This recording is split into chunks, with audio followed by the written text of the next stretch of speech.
তারা আড়ালে নিয়ে যায়, আড়ালে নিয়ে বলে যে তুই এক্ষণ এই মুহূর্তে এখান থেকে সরে না গেলে তোরে আমি ছাত্রলীগের নেত্রী বলে মামলা দিয়ে দিব।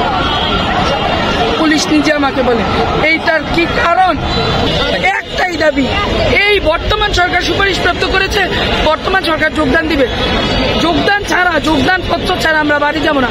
তাতে করে পুলিশ আমাদের যদি মেরেও ফেলে, এখন তো মাত্র টিয়ার সেল নিক্ষেপ করছে, গুলিও যদি নিক্ষেপ করে বুক পেতে দিব। এই যে কাপড়ের কাপড় পরে এসেছে, এইখানে মরে যাব, এইখানে মরে যাব। লাশ নিয়ে আমি অন্য ভাই বোনদের বলেছি, আমরা যদি মরে যাই লাশ নিয়ে বসে থাকবে, তাও তোমরা যাবে না। যে বৈষম্য থাকবে না, তাহলে প্রথম ধাপ দ্বিতীয় ধাপ একই নিয়োগে, প্রথম ধাপ দ্বিতীয় ধাপ চাকরি করলে আমরা তৃতীয় ধাপ কেন বৈষম্যের শিকার হবো? বর্তমান বৈষম্যমূলক রাজনীতি, বৈষম্যমূলক সবকিছু হবে দেশে, তাহলে আমাদের সাথে কেন এই বৈষম্য? আমাদের কি অপরাধ? এই কি বৈষম্য বিরোধী আমাদের দেশ? দেশ কি তাহলে এখনো বৈষম্যের শিকার হচ্ছে? দেশ কি তাহলে এখনো আমরা পুলিশের কাছে জিম্মি? যার জন্য আমরা জুলাই বিপ্লব করেছিলাম। জুলাই বিপ্লব কে করেছিল? আমাদের মতো ছাত্ররা করেছিল, আমরা জুলাই বিপ্লব করেছি। তাহলে আজকে কেন আমরা এই বৈষম্যের শিকার হব? প্রথম ধাপ দ্বিতীয় ধাপ একই নিয়োগে চাকরি করে, তাহলে তৃতীয় ধাপ কেন বঞ্চিত হবে? এই সরকার আমাদের সুপারিশ প্রাপ্ত করেছে, তাহলে এই সরকার আমাদের কেন নিয়োগ দিবে না? এইটাই আমার জাতির কাছে, রাষ্ট্রের কাছে, সরকারের কাছে আমার এই প্রশ্ন, যে আপনারা তাহলে কেন আমাদের সুপারিশ প্রাপ্ত করেছেন? হ্যাঁ, আমি আহত হয়েছি, যে আমার হাতে ব্যথা পেয়েছে, আমার পায়ে এখানে কেটে গেছে। এমনকি 6 তারিখ হচ্ছে আমাদের রায় হয়, রায়ের 3 দিন আগে কিভাবে তারা রায় জানতে পারে যে আমাদের বাতিল করে তাদের নিয়োগ দেওয়া হবে? ওই অডিওটা আমাদের কাছে আছে। 31 জন রিটকারী জানতে পারে যে রায় তাদের পক্ষে যাবে, কিভাবে জানে? তাহলে বিচারক কি, আমরা কি এটাই ধরে নিব যে বিচারকরাও এখন অন্ধ হয়ে গেছে, পড়ালেখা করে নাই, তারা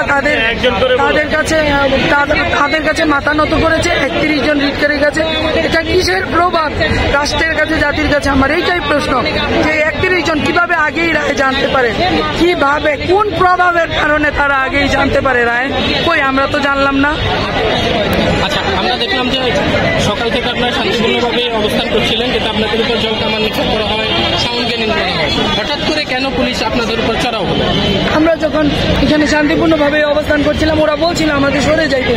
আমরা বলেছিলাম যে না, আমরা যোগদান ছাড়া যাবো না, এখানে যদি তাহলে আমরা রাস্তায় মরবো। এই যে আমি কাফনের কাপড় পরে এসেছিলাম, কাফনের কাপড় পরে বাসা থেকে বের হয়েছি, বলেছি যদি আমি তাহলে তোমরা আমার ছোট 2 বছরের বাচ্চা রেখে আসছি, বলছি ওকে দেখে রেখো, আমার মৃত্যুর বিনিময়ে যদি আমার 6530 জন ভাই বোনের চাকরি হয়, আমি চাকরি ফিরিয়ে দিয়ে যাব।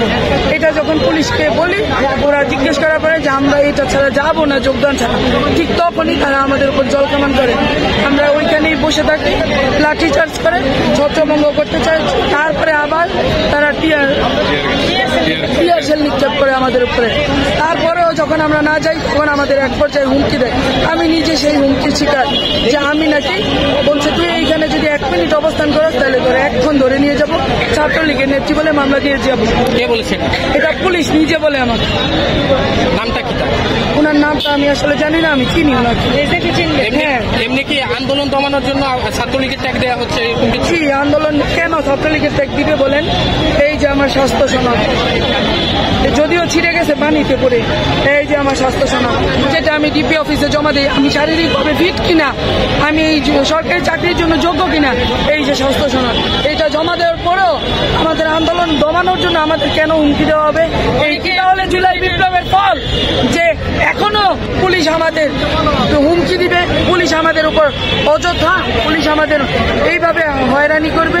কালকে আমরা বলতে পারি যে আন্দোলনে যেহেতু আপনারা মাঠ ছাড়ছেন না, তাই বলা হচ্ছে আপনারা ছাত্রলীগ করেন, এই ট্যাগ দিয়ে পরে আমাদের অ্যারেস্ট করা হবে। জি, আমি নিজে এটার শিকার। একটু বিস্তারিত বলেন। আমরা যখন ছুটছিলাম না ওইখান থেকে, তখন আমাকে ওরা লাঠি দিয়ে বাড়ি দেয় পায়ে, আমি পরে পড়ে যাই।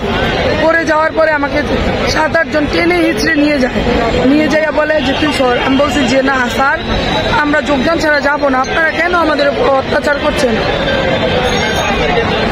আমি বলেছিলাম যে কেন স্যার আমাদের উপর অত্যাচার করছেন? আমরা তো বৃহস্পতিবার থেকে শান্তিপূর্ণভাবে ছিলাম, আপনারা তো আমাদের কোনো আশ্বাসও দিচ্ছেন না, উপরমহল থেকে, কর্তৃপক্ষ থেকে আমাকে কোনো আশ্বাস দিচ্ছে না, তাহলে আমরা কিভাবে এখানে শান্তিপূর্ণভাবে থাকবো? আমরা তো শান্তিপূর্ণভাবে আছি, আমাদের অধিকার আমাদের ফিরিয়ে দিন। তখন আমাকে লাঠি আমি পড়ে যাই, পড়ে যাওয়ার পরে 7-8 জন আমাকে টেনে নিচে নিয়ে যায়, এমনকি আমার জামা পর্যন্ত ছিঁড়ে ফেলে টানতে টানতে। তখন আড়ালে নিয়ে গিয়ে বলে যে তুই যদি এখান থেকে এক্ষণ না সরিস, তোরা যদি এক্ষণ এখান থেকে না যাস, প্রত্যেককে ছাত্রলীগের নেত্রী বলে মামলা দিয়ে দিব। এমনকি বলে এই ওরে উঠাও, গাড়িতে উঠাও, ও ছাত্রলীগের মামলা দেবো ওর নামে। কেন ভাই, কি কারণ? আমরা কি অনার্স মাস্টার্স কমপ্লিট করেছিলাম এই জন্য যে আজকে এই দিন দেখতে হবে? আমরা কি জুলাই বিপ্লব করেছিলাম এই জন্য এই বৈষম্যের শিকার হবো আমরা? এই তো ভাই, আমার তো স্বাস্থ্য সনদ আছে, আমি যে টিকেছি, আমি যে এই তো সব কিছু আছে, অ্যাডমিট কার্ড আছে, এই যে অ্যাডমিট কার্ড। তাহলে কেন? পরবর্তী কর্মসূচি আপনাদের কি হবে?